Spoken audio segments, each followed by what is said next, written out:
How many can Mona, John's family, George, Ann. Very nice.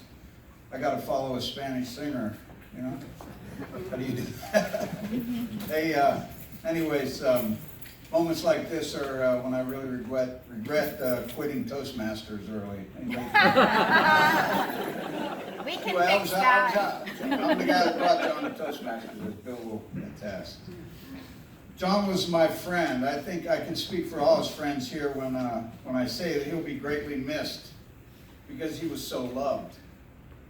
We all know that John had a way with people, a true people person. He had many friends, and he always made them feel important to him, that he cared about them and he loved them too.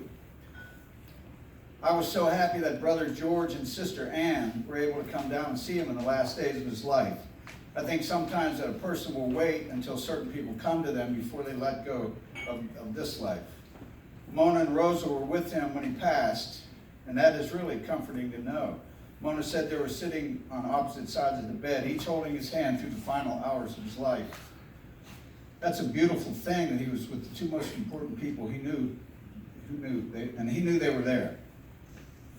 I always knew John was from a strong and close-knit family. People all found him trustworthy and empathetic, and this is a testament to his upbringing. He was level-headed, fair-minded, ethical, and honest. These are all traits that are learned at home. He was never shy about sharing stories with me of his childhood home life, and always with pride about his Greek heritage and his parents' experience, his mother from Spain and his dad's war experiences in growing up in New York City. The afternoon that John passed, I went by the house and visited with Mona. We talked mainly about the last days and hours of his life. John was so blessed to have a woman of such incredible substance and character as Mona. She walked that entire walk with John, the whole terrible ordeal from the shocking cancer diagnosis through almost 2 years of weekly treatments until his path ended. She was his rock. He often attributed his decision to marry Mona on the good advice of his brother George. I think we'd all agree that that was pretty good advice. Some people complain about their spouses, as we all know, but in all the years I knew John, he always lauded her virtues, her love and caring for her grandkids, how charitable and how thoughtful she was. The only time I ever heard him say anything bad was the time that you went to Vegas with the house payment. But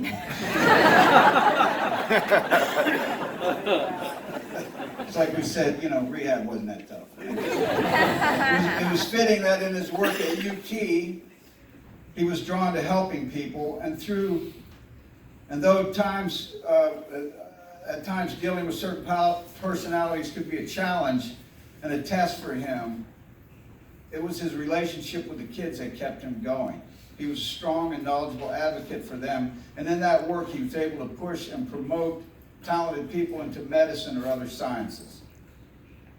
John got to be a proud and attentive grandfather, and he forged tight relationships with Daschle, whom I predict one day will be a referee in the National Basketball League, and the lovely and talented Astrid, who I predict will be a world-renowned rock drummer in a girl band. John surprised me when he started painting. I have a painting that he made, also I paid $150 for it, hanging in the kitchen, since it was a picture of a watermelon. We didn't openly discuss this, but I think he wanted to leave things behind, tangible things that said, Theo was here. By the way, I'll be selling the painting for $300.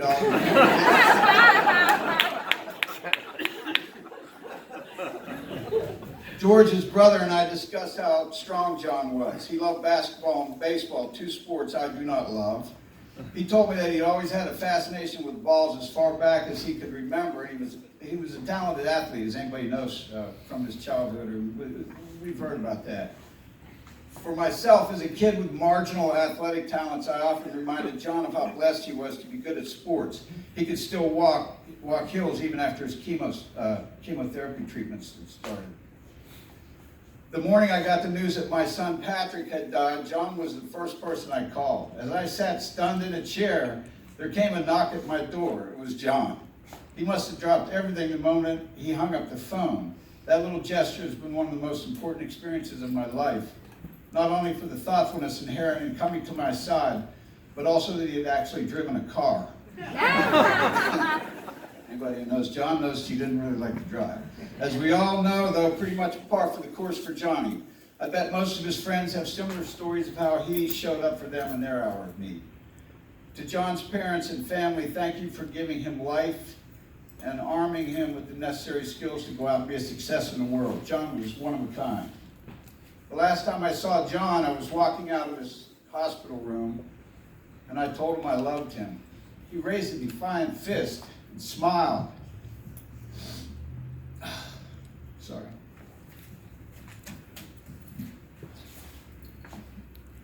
I didn't know it would be the last time I'd see him, but maybe he did.